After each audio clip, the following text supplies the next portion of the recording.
আপনার নাম নাসিরউদ্দিন পাটোয়ারি, আপনারা যদি ডোন্ট মাইন্ড, আপনারা ডিম মার, এখন যদি ডিম পাটোয়ারি ভাই বলা নিশ্চয়ই কেউ মানবে না, ডোন্ট মাইন্ড, সরি।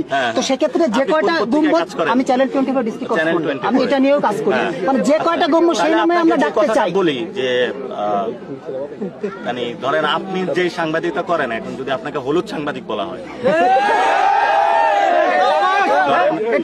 আপনাকে যদি হলুদ সাংবাদিক বলা হয়, অথবা একে আজাদ আওয়ামী লীগের ওই সময় হলো 24 ইলেকশনে অংশগ্রহণ করেছিল এবং এই অংশগ্রহণ ফেসিবাদী শক্তির সাথে হাত মিলিয়েছিল, এবং চ্যানেল 24-এরও আমরা দেখেছিলাম যে ওনার মালিকানায় আছে। তো এখন হলুদ সাংবাদিকের অনেকে তো আছে, এটা তো সত্য, ঠিক না? তো আমরা মনে করি যে ভালো স্বাধীন সাংবাদিকতার চর্চা হবে এবং সাথে সাথে সত্যটা তারা উন্মোচন করবে। কোনো মেইন স্ট্রিম যে চ্যানেলগুলো আছে তারা বিক্ষিপ্ত কোশ্চেন করে তাদের প্রফেশনালিজম থেকে তারা সরে যাবে না। ধন্যবাদ আপনাকে।